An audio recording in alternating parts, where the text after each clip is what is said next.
So they have actually changed the structures. It appears that instead of the two-person yurt-like tent, they have gone to tiny little house structures. Now maybe that's going to account for an entire family, because before they had family units, but it could cost you, $1,000 a night.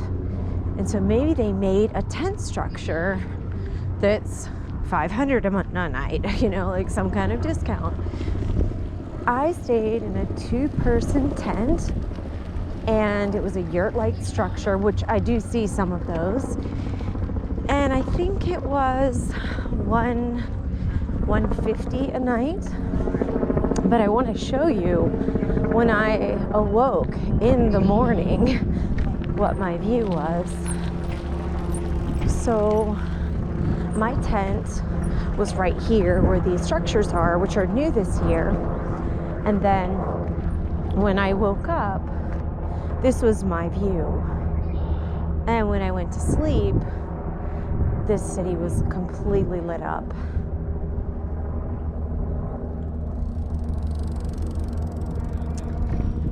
And I think they are called the Collective Retreat, and there are 3 to 4 locations nationwide.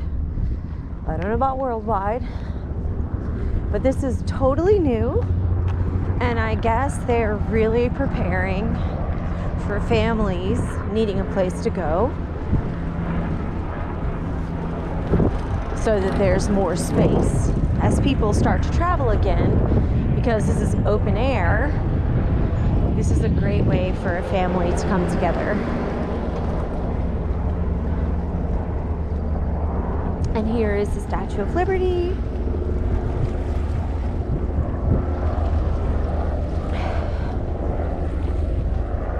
It's a fascinating place because it's just a 5 to 6 minute boat ride from South Ferry at the bottom of Manhattan. And if you have a New York City ID, it's absolutely free. So right now, I have a chance to breathe the fresh air, get some great photography, and I didn't pay a dime other than my subway fare at $2.75. It's like a real bed. Yes, it is. So you can see inside right here, you can see inside above the fence that there's a real bed, and the yurt that I had looked like this one. And it had a coffee pot and a teapot that actually it was a pot that you could use for both things. And the down comforters were divine.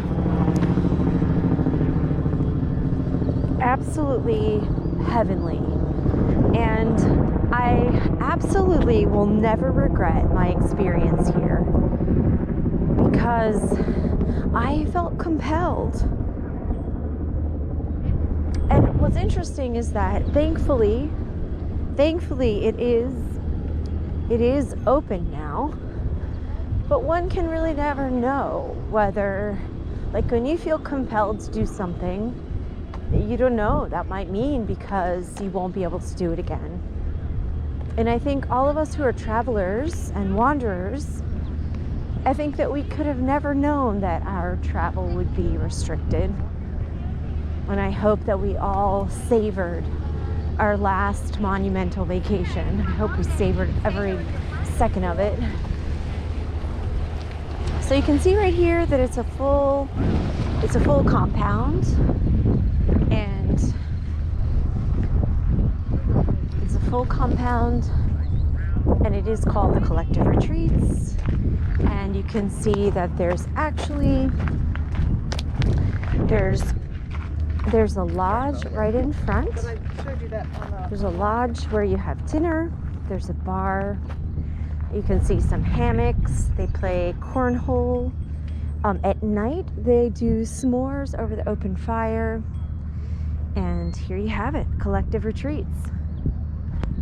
I'll never ever be sad that I took this journey. And these little houses are the ones that I'm talking about that are like $1,000. The ones that are made of wood or plastic or fiberglass, whatever they're made of. But those are actually the ones that have like their own shower and their own bathroom. And as you can see, they have different structures. These hammocks are really nice. But yeah, collective retreats. 3 to 5 of them nationwide. And I'm so glad to say that I stayed in this one. And because there weren't any people, we watched a movie in the lodge. And when we watched the movie, it was like one person who worked here, one person watching the movie other than me. And it was a horror film, and it was in October. And when I went back to my tent, I heard this scratching on the side of my tent. I can't make this up. And I'll never fully know what that scratching was, but it was a perfect way to end my night at the collective retreats after the fascinating horror film.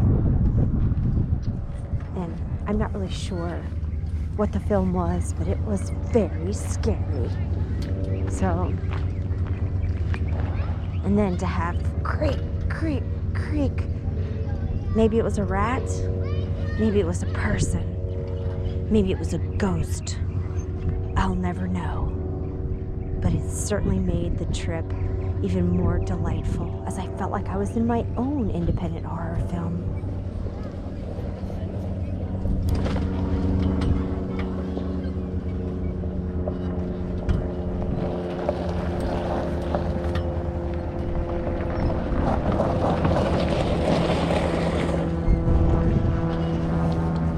And this is Collective Retreats. Enjoy.